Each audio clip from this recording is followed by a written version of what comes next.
That's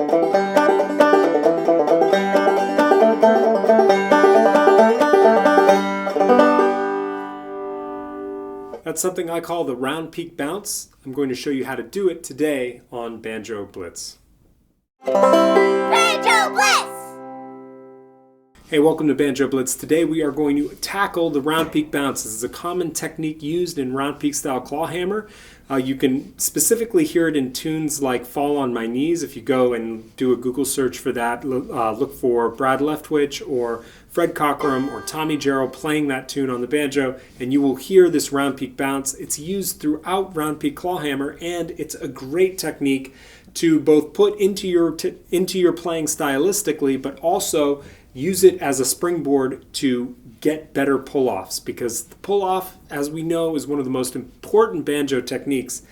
So let's figure out how to do this. So what I'm going to do is I'm going to show you this nice and slow, and then I'll speed it up and you can see it at a variety of tempos. Before we get started, I just want to give a shout out to the Old Time Herald and Timothy Jones. Timothy Jones wrote a beautiful review of my latest album, which is in the link below, and I'll link you out to the Old Time Herald as well. It's an incredible magazine. It's a great resource for fans of old time music and clawhammer banjo in general. Check it out. We're so thrilled with this review. He really took his time, and I feel like he understood the album on a really deep level and had some really nice things to say about it.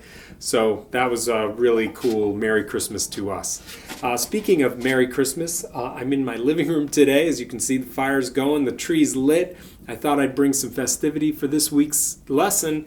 The audio, I'm not in my studio, which is upstairs, and so the audio may not be that great today because I'm not in my studio proper, but hopefully this will work. My fingers are crossed. Anyway, without further ado, let's get into this technique. All right, so altogether this pattern is pull-offs on your fourth string using your middle finger, second fret,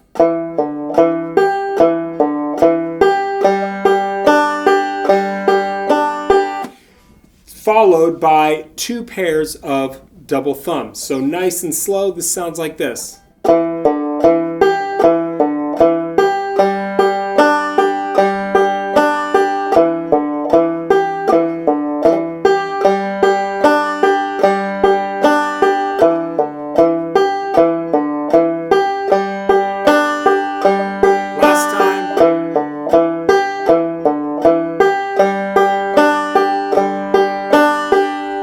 Let me show you how this pattern sounds at a variety of different tempos, and then I'm going to show you some things to listen for and watch out for, how to make it stronger, and then I'm going to give you an advanced way of playing this so you can really work out your pull-offs with an alternate string pull-off and hear how you can really get this banjo ringing and sounding very round peaky. Okay, let's explore this at different tempos. Here we go.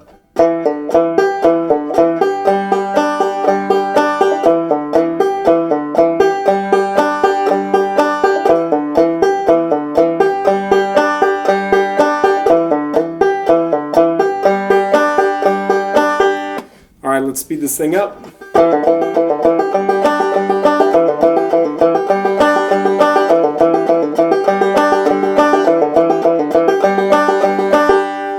All right, let's see if we can go faster.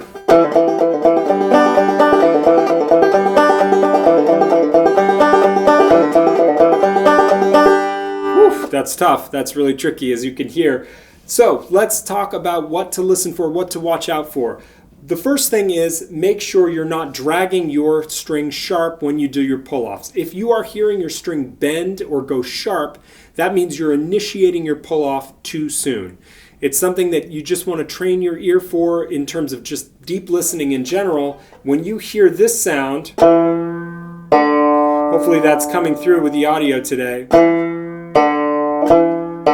That's bad. You don't want to drag that string sharp if you don't want to. I mean, it's another thing to aesthetically make that judgment and say, I want a bendy, bluesy sound, then do it and execute it right. That's a different story. This isn't about that. This is making sure that you are deliberate in your pull-off. If you don't want that string to bend, which most of the time you're not going to want, you need to really zoom in on that with your ears and make sure that you don't start the pull-off too soon.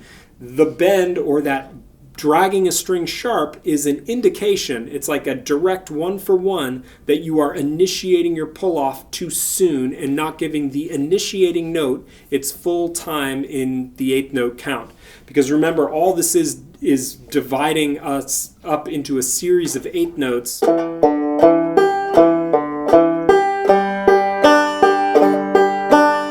That's all 8 notes, so all those 8 notes need to have the same value in time, even though you're doing wildly different techniques to make those notes happen. So remember, if you drag a string sharp, that means you're initiating the pull-off too soon, and you need to spend more time on your origin note, your starting note on that pattern. The other thing that's easy to forget is this little pesky 5th string. After that pull-off, make sure that 5th string is nice and full and loud, just like all your other notes should be. You want that 5th string not to be diminished, hiding in the background, but nice and proud and standing strong with all of the other notes you play. That will help liven up, in general, the sound of your banjo and the sound of your playing, your voice, which is what we want. We want it to be lively, full, and rich. So that's a common error, is to downplay that 5th string when it should be nice and full. It's a good reference point in the pattern. Okay, now let's make this thing a little more tricky, even though it is really difficult, as I just figured out while I was playing it fast. Yikes. Okay, that's okay.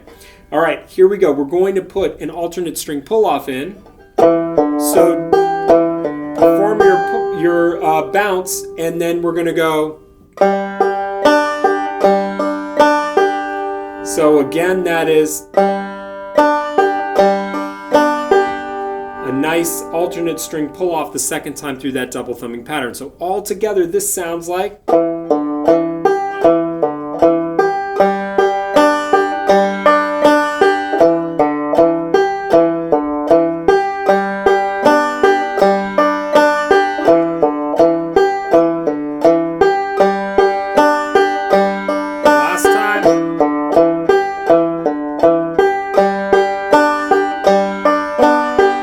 Okay, we can even make this more difficult and more round peaky, all in the same moment here. We're going to add 2 alternate string pull-offs after that round peak bounce.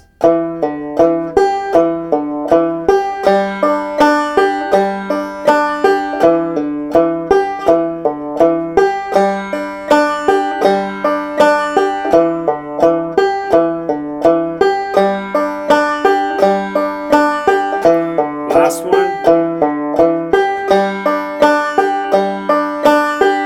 All right, let me play that final advanced pattern fast for you guys so you can hear what that sounds like.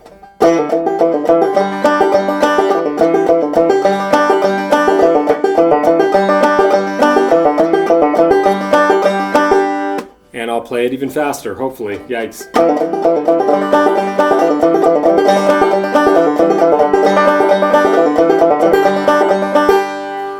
That is so difficult. That's really fast, and you could hear me messing that up. So I got to spend a little more time. I'm going to do that after the camera stops rolling and work out my own issues on that pattern. But this is a great test for your pull-offs in general. Pull-offs are the essential part of being a good clawhammer player. Your pull-offs need to be precise. They need to be full. They need to have that rolling 8th note sound. So this will help get you there if you can really listen to the issues that crop up when you're trying to play this pattern. So that is going to do it for today on Banjo Blitz. I wish you all a Merry Christmas. This has been such a cool year for me in Banjo World, and you can expect some more of these videos coming. Please keep in mind that Banjo Blitz ends in February. Yes, we're closing out Banjo Blitz in just a few more episodes. My goal was to take us to 52 episodes. We're getting very close. So if you have some burning questions or want to see me address an issue in Banjo Land that is right along with the spirit of Banjo Blitz, get in contact with me soon so I can get it planned and filmed before we close out Banjo Blitz. I've got more about that in the next few episodes about closing out Banjo Blitz and what I have planned next. I think you're going to dig it. I'm really, really excited about it. So please stay tuned. I will not be going away. There's lots more to come. And again, thank you for watching. Have a great holiday. Happy New Year, and we'll see you soon.